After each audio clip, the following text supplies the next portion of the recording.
Chapter 8. Attainment of the Supreme.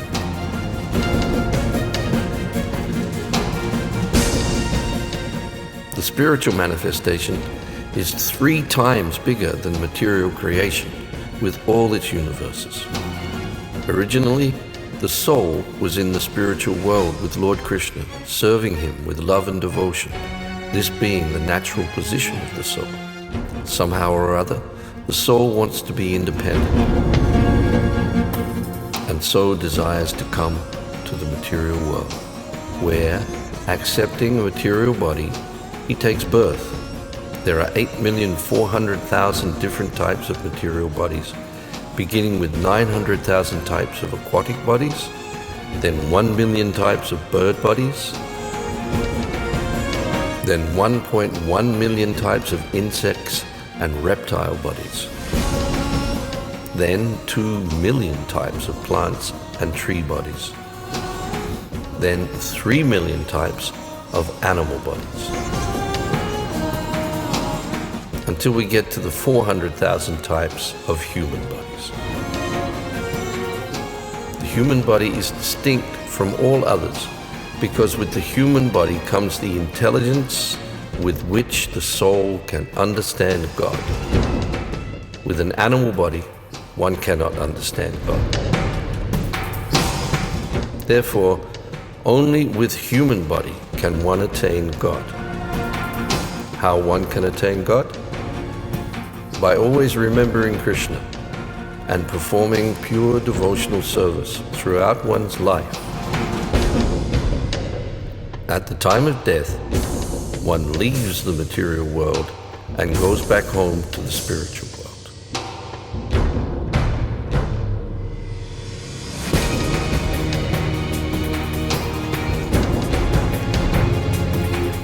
Arjuna's questions. Arjuna asks Lord Krishna,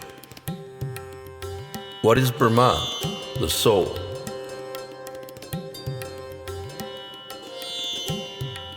What is the self?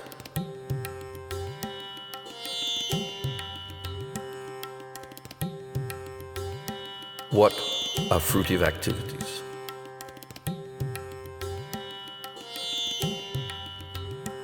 What is this material manifestation?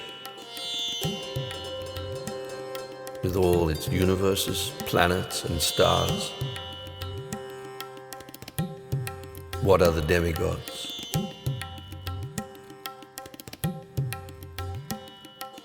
Who is the Lord of sacrifice?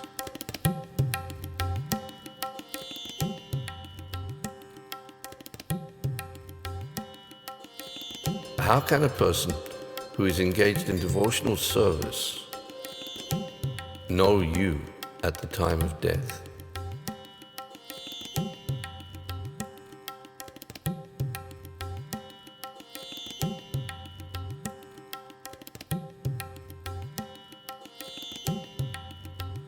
Lord Krishna replies, Brahman is the living entity, the self or the soul, which is eternal and indestructible.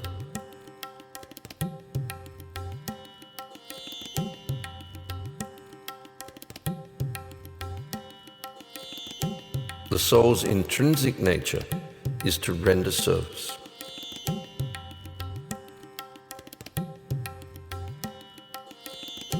People's activities, performed by using their bodies, are all fruitive activities.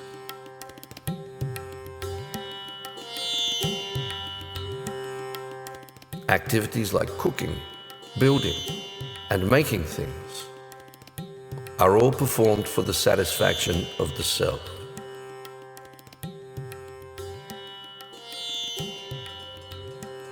The demigods and their planets are part of the material creation, which is the universal form of the Supreme Personality of Godhead, Lord Krishna.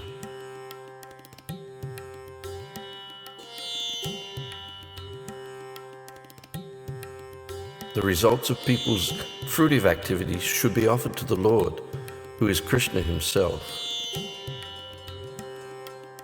Lord Krishna is situated in everyone's heart in the form of the Super Soul, or Paramatma,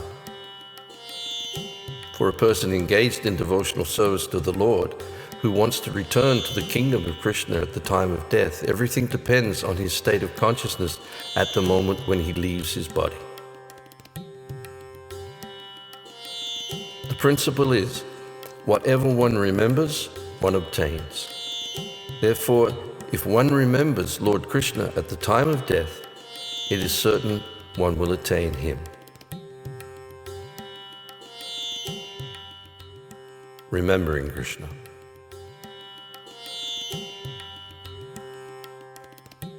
Lord Krishna explains to Arjuna how to remember him at the time of death.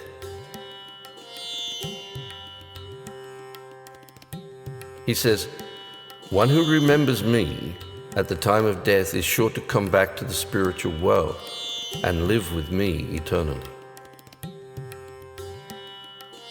Now, how can a person do that? By always remembering me during one's life and at the same time carrying on with one's duty. Therefore, my dear Arjuna, as you are a warrior, your duty is to fight. So fight, and at the same time, always remember me, both things together. When all your activities are dedicated to me, and your mind and intelligence are fixed on me, certainly at the time of death, you will remember me. Then you will come back to the spiritual world and live with me eternally.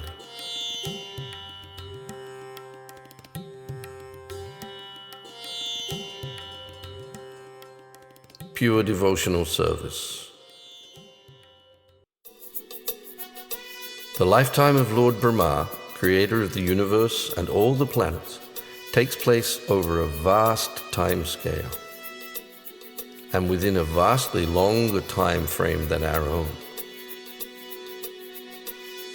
One day of Brahma is like 4,320,000,000 years of time on our scale. His night takes place with the same time frame. In total, therefore, one 24-hour period in the life of Lord Brahma transpires over 8,460,000,000 years of time on our scale.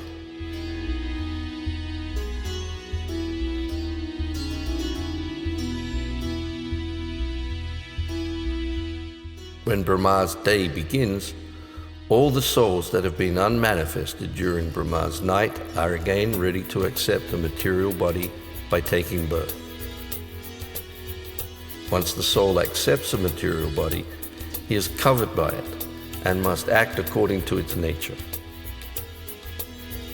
There are 8,400,000 different types of material bodies, beginning with the aquatics. Then bird bodies, then reptiles and insects. Higher are plants and trees. Then there are animals, and at the top are human bodies.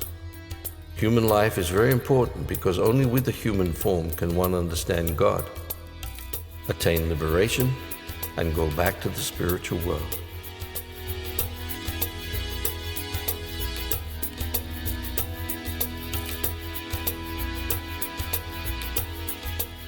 There are many paths for liberation.